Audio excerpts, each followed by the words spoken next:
Selamat pagi, Bapak dan Ibu sekalian yang dikasihi oleh Tuhan Yesus Kristus.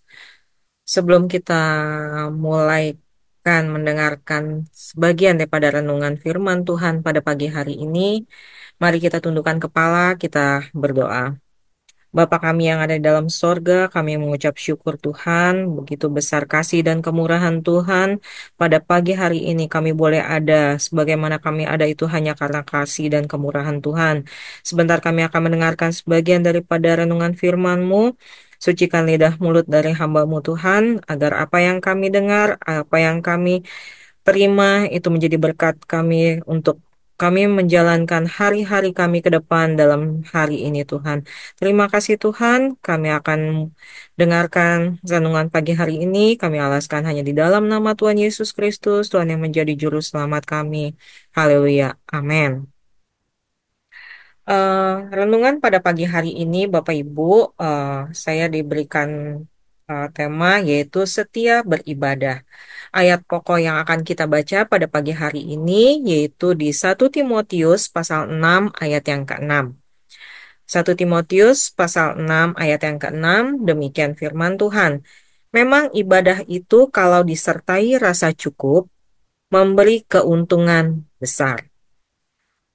Kadang kita berpikir ibadah itu hanyalah sebagai rutinitas atau mungkin kewajiban kita sebagai orang yang memiliki agama atau memeluk agama. Namun ibadah yang sejati bukan hanya sekedar hadir di gereja, melainkan suatu perjumpaan pribadi kita dengan Tuhan Yesus karena Dia adalah Raja di atas segala raja. Oleh karena itu, kita harus mempersiapkan hati kita, kita harus mempersiapkan pikiran kita dengan sungguh-sungguh agar ibadah yang kita rasakan, ibadah yang kita terima itu berkenan kepada Tuhan. Mempersiapkan hati dengan sungguh-sungguh. Apa itu mempersiapkan hati? Ibadah bukan hanya yaitu tindakan sebagai tindakan lahiriah saja ya Bapak Ibu, tetapi harus berasal dari hati kita yang tulus. Jika hati kita bersih, maka ibadah kita tidak eh, dengan hati yang tulus dan hati yang bersih, maka ibadah kita akan berkenan kepada Tuhan. Tapi jika kita datang beribadah tidak dengan hati yang tulus, tidak dengan hati yang bersih, maka ibadah kita itu tidak akan berkenan kepada Tuhan. Hati yang murni dan tulus itu seperti apa? Bapak Ibu bisa baca di Mazmur 24 ayat yang ketiga dan keempat. Di sini dikatakan, siapa yang boleh naik ke gunung Tuhan? Siapakah yang boleh berdiri di tempatnya yang kudus? Orang yang bersih tangannya dan murni hatinya. Bapak Ibu bisa baca di Mazmur 24 ayat yang ketiga dan 4. Di situ dikatakan Tuhan mencari orang yang datang kepadanya dengan hati yang murni, bukan karena terpaksa, bukan hanya karena kewajiban, bukan hanya karena saya menjadi suatu keharusan untuk kita datang ke gereja pada setiap hari Minggu atau pada setiap ibadah-ibadah yang ada di gereja. Jadi di sini Tuhan mencari orang yang datang dengan hati yang murni, ya Bapak Ibu, bukan dengan hati yang terpaksa. Bapak Ibu juga bisa baca di Yesaya pasal 29 ayat yang ke-13. Di situ dikatakan, bangsa ini memuliakan aku dengan bibirnya, padahal hatinya jauh daripadaku. Di situ dikatakan ibadah yang hanya sebatas ritual tanpa hati yang sungguh-sungguh tidak akan diterima oleh Tuhan. Hati yang haus akan Tuhan. Bapak Ibu bisa baca di Mazmur pasal 42 ayat yang ke-2. Di sana dikatakan, jiwaku haus kepada Allah yang hidup. Bilakah aku boleh datang melihat Allah? Ketika kita memiliki kehidupan untuk berjumpa dengan Tuhan, ibadah kita akan penuh dengan makna ya Bapak Ibu. Se di lain itu juga Bapak Ibu bisa baca di Yeremia 29 ayat yang ke-13. Di situ dikatakan, apabila kamu mencari aku, kamu akan menemukan aku. Apabila kamu menanyakan aku dengan segenap hati.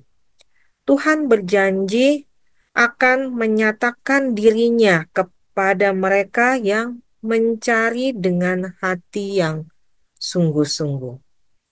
Bapak Ibu bisa lihat di sini bahwa begitu kita mencari Tuhan dengan hati yang sungguh, dengan hati yang benar, dengan hati yang memang rindu dengan Tuhan, Tuhan berjanji akan menyatakan dirinya.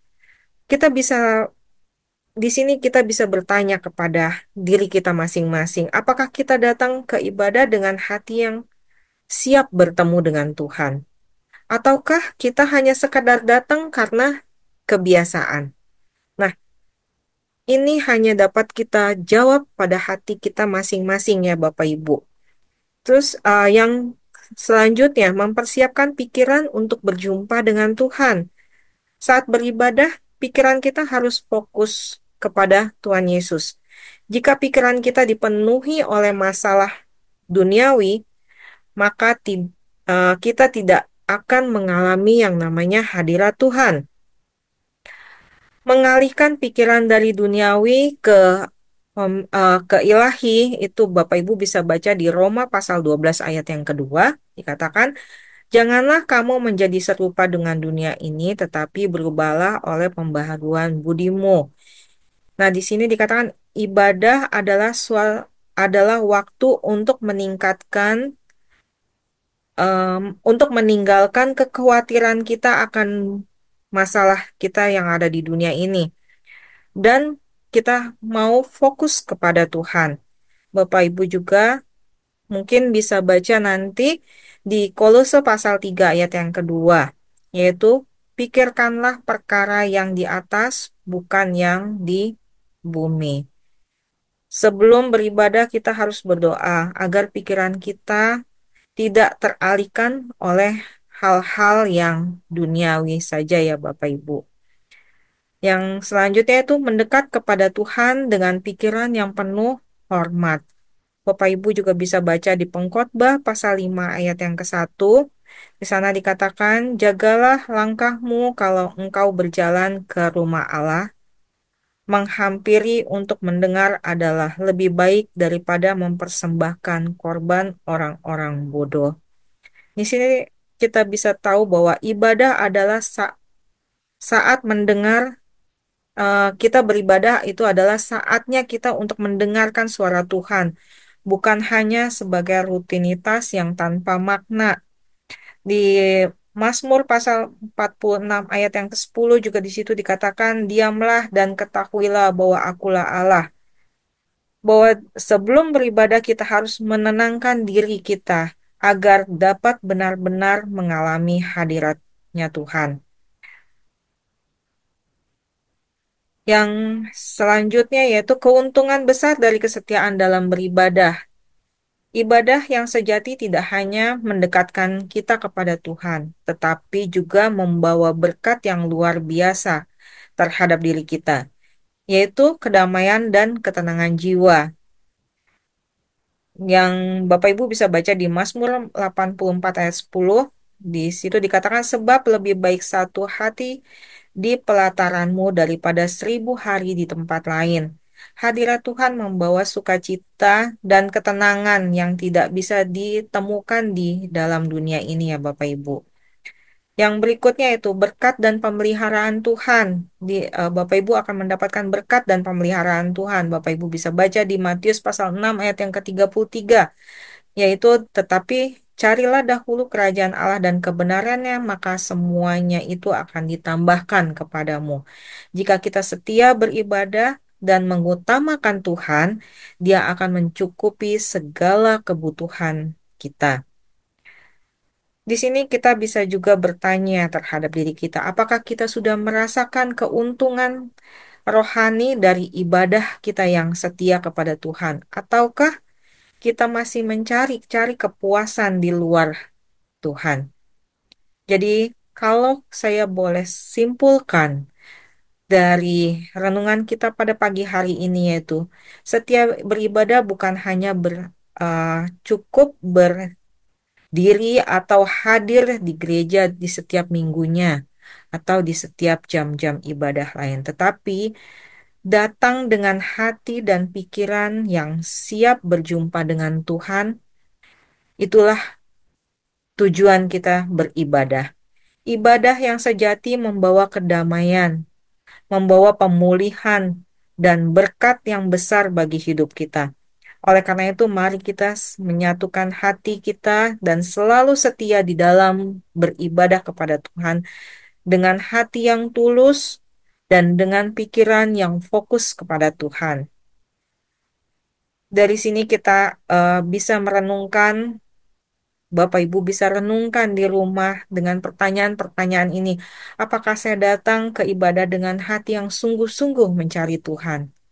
Bapak Ibu bisa jawab dengan di dalam hati Bapak Ibu.